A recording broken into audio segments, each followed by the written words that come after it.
The Third War, Part 3. My hands were red and dry from the dishwater. I kept going about my days doing normal tasks and cleaning. I always cleaned when I was stressed or sad. My house had not one speck of dust in any corners of any of the rooms. I had gone through all of my closets, tossed out all the things I no longer needed. I boxed Michael's shirts and some of his other items and stored them in the garage. I had decided to pretend he and I were still separated due to the war. Maybe Michael was lost to me forever. Thinking about how he was just a monster, and that was just too much to bear. I leaned into my sink and began to scrub the drain. That's when I heard a knock at the door. I froze instantly. My pale white hands shivering, shaking. I was on edge every time I heard a strange noise, saw a stranger. Even my mailman noticed I was different. I dried my hands and took a deep breath. When I got to the door, I peeked out to see a tall, thin woman with silver hair. She didn't look a day over 25, and my guess was her hair was some new fashion trend. I noticed she was wearing a long black dress, purple sunglasses, and a purse with a red rose on it. I thought maybe she was new to the neighborhood. I didn't know. I had detected no danger in her aura, and I opened the door. "Hello, can I help you?" I asked in a soft voice. "Are you Marianne?" she asked, taking off her glasses to reveal bright green eyes. Yes, I am." "Perfect. I believe we may have someone in common. His name is Michael. I also believe he's your husband. May I come in and talk?" I was suddenly wary of her, but again, I let her in. This woman had this strange way about herself. I could tell she was used to getting what she wanted. "This is a friendly visit, I promise you. Would you like a cup of coffee?" "Yes, black's fine," she said while she sized up my home. "Those curtains are beautiful." "Oh, thank you. I bought them from a Martha Stewart catalog years ago," I said, handing her the cup of coffee. "Thank you. Look, like I said, I know Michael intimately." I felt suddenly crushed. Did she just say intimately? "Look, I'm guessing you thought he had been faithful to you since he left. Wolves aren't always pack animals unless they find their pack. In the meantime, your wolf has been on the prowl. I'm here asking permission to, pursue a relationship with Michael."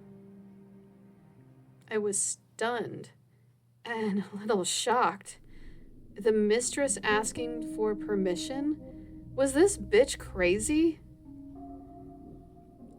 "Look, I know you don't want to be with Michael anymore, Marianne. You and I both know he's different now. He isn't the faithful dog you once loved. He's an entirely different animal now.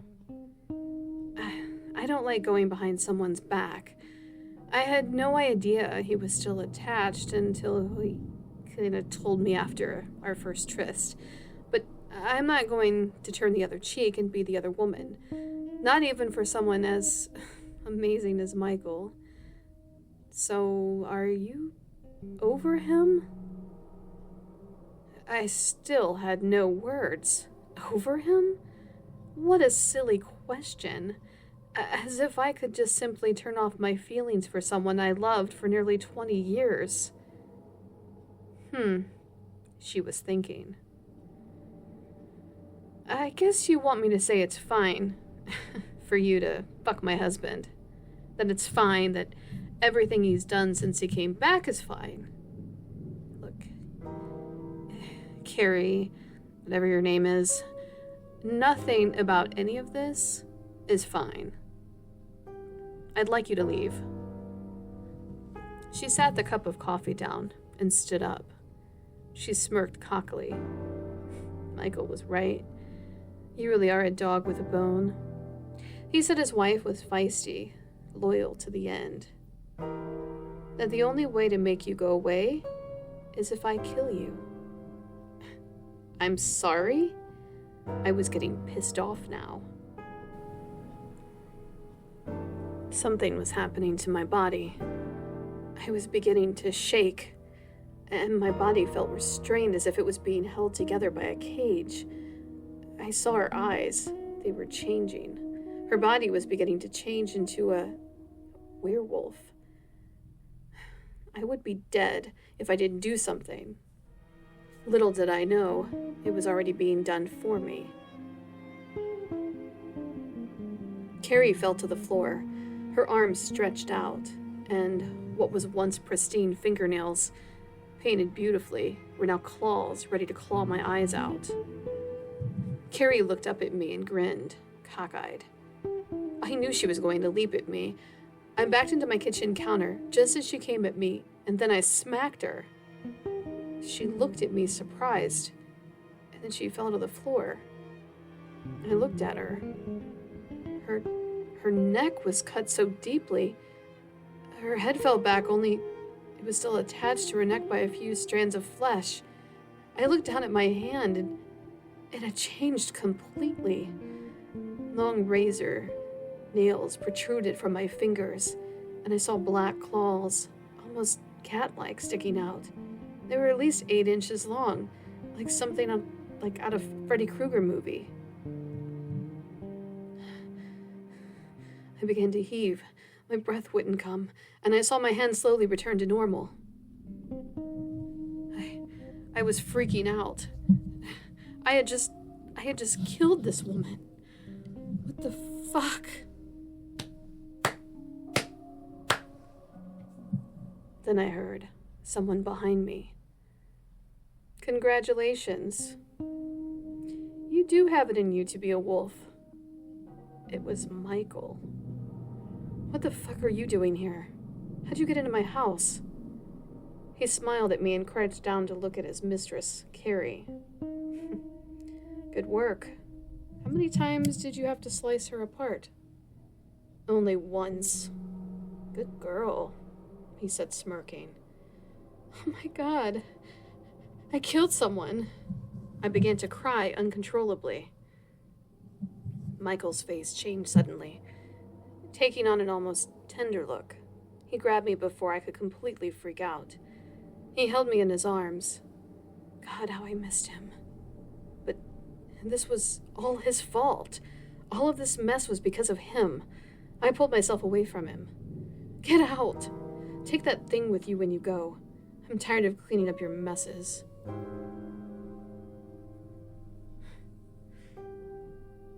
My messes? Seems you've forgotten your own immortality, Marianne. Your grandpa told you finally, I'm guessing.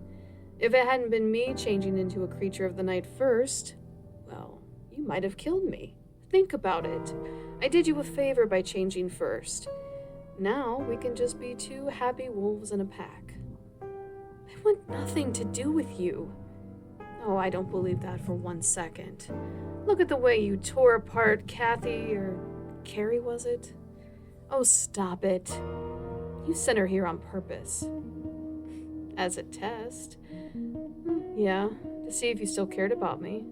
It's obvious that you do. I cared about you, all right. I feel nothing for you now. I don't think Carrie believes that. Do you, Carrie? He asked the dead woman's corpse on the floor. Go. Don't come back here. Don't come back here, I will kill you. Ouch. You don't mean that. Oh, don't worry. I won't tonight, because it'll be a full moon later. I know my strength. But when that full moon disappears, you better watch your back, Michael. Don't come here again. Just then, the refrigerator began making a strange mechanical sound. Michael ignored me and walked over to the fridge. I thought we had this fixed.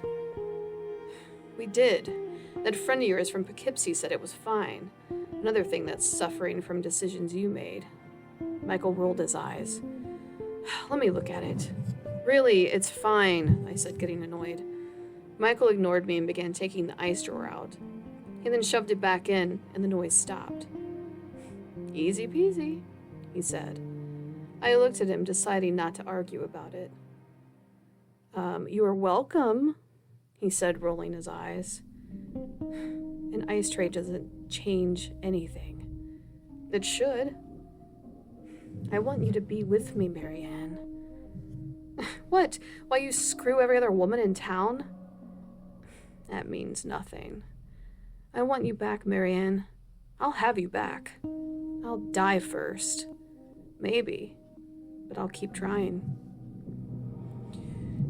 "Your time is up. My patience is gone. Please go. I'm asking nicely this time." "Okay, but be warned. There are more coming." "Jesus, how many women did you fuck?" He smiled. "Not women. Other wolves. They feel threatened by you." "Why can't you and the rest just leave me alone?" "Because they know what I know. I chose you to be with me. I still choose you. None of this means anything without someone to share it with. You've proven to be strong and someone to admire. Go. I am not asking this time." I began to feel my body shaking again.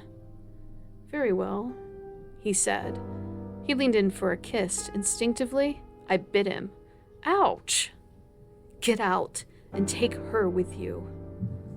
Michael picked up Carrie, the corpse, and flung her over his shoulders. "This isn't over," he said, walking out the door.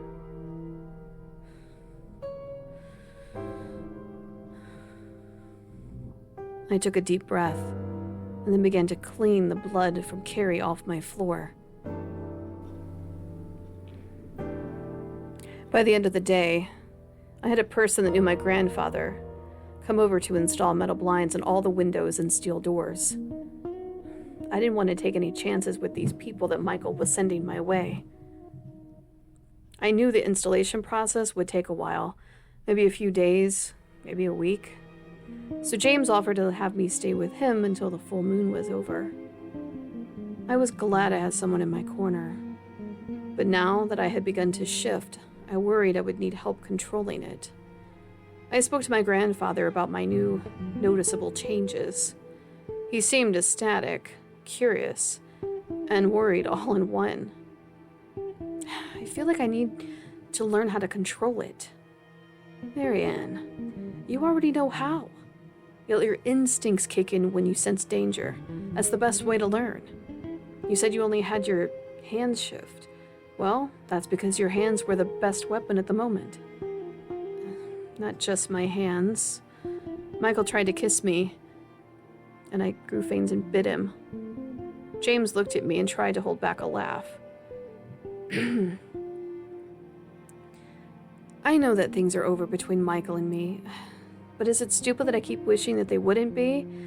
I mean, for a moment today, I had a glimpse into our old life when he fixed the freezer. He fixed the what? I rolled my eyes. Long story, but our ice maker's been off for a while. He noticed it and fixed it while he was there. Marianne, it is perfectly normal that the human side comes out, and we just want simplicity in our lives. You've had that with Michael for 20 years. You would be insane if you didn't miss that. I'm sure he misses that part of his life too. But this new desire to rule a pack, it's stronger. Remember that. I was standing in my grandfather's kitchen, alone, when suddenly there was a knock at the door. There's someone at the door, I yelled to James, who had suddenly left to go change into his pajamas. When he didn't answer, I went to the door and peeked out. It was a young man about my age, maybe a little younger. I wasn't sure if my grandfather was expecting any company. I didn't answer it. James, there's someone at the door. I was now afraid of who might be on the other side of it after what happened at my home that day. James came running down finally from his bedroom and looked out the window. He got a big grin on his face and opened the door wide. Eric! You came just in time. This is my great-granddaughter, Marianne. I looked at Eric. His eyes were like an amber color, even as a human. He was tan, tall, and had reddish-brown hair. My body began to shake, and all at once my body morphed into a full-blown wolf, unable to control my inhibitions or my appetites. I leapt at Eric, and then everything went black.